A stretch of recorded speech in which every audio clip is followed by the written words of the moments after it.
Technology as we know it is a continuing cycle of change each year. My relationship with technology allows me to have tools to complete schoolwork, save memories, and keep in contact with family and friends. But if I had to choose a specific area of technology that I wish was never invented, it would be Instagram Reels.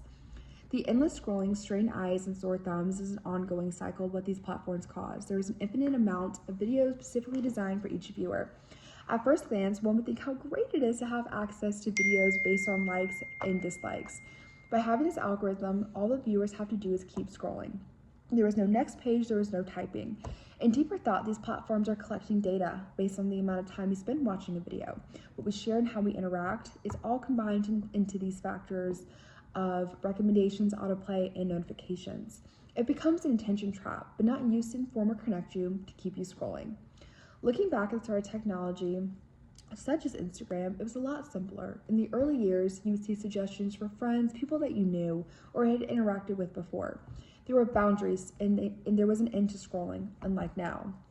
This brings us to 2009, when Kevin Systrom began coming up with the idea of Instagram. It was launched in 2010 and was a really big hit. It was almost like having a digital newspaper. But by 2013, Instagram started to introduce videos. So there was makeup videos and funny videos, all types of different things that you could watch, but there was a little bit more restriction. I will say the one thing that we did not notice though, the amount of impact that like the beauty had on younger kids. Thinking it had to be a certain way and things like that. This would bring us into 2019. So between the ages of 12 to 18, anxiety and depression hit an all-time high.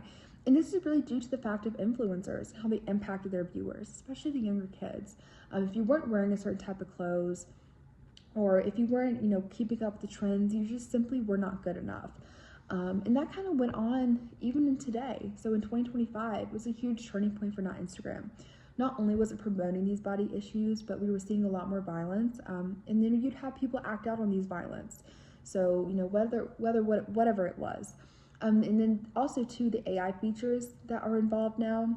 So you have people, connecting with men or women who are actually robots. And then they truly believe that they're real. I did some research as well and found a couple of people who went to go meet up with these said people, and it was not real. And this has ultimately made suicide rates even higher. Moving forward, my biggest issues when it comes to infinite feed and how it disrupts attention.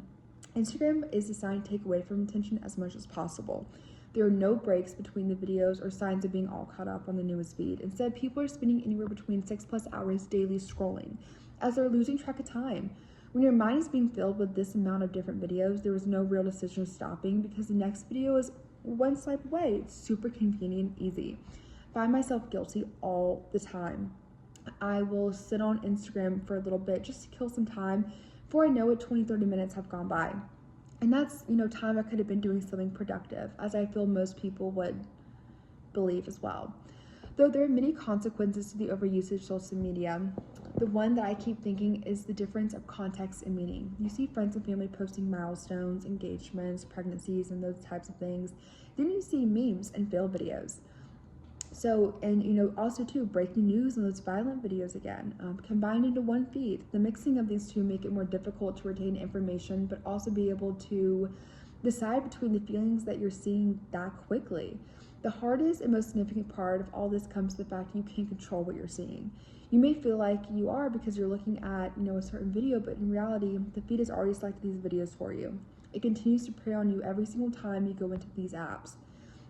With all these different views into consideration, I feel that there should be a timer or break provided after a certain amount of time is spent watching and scrolling.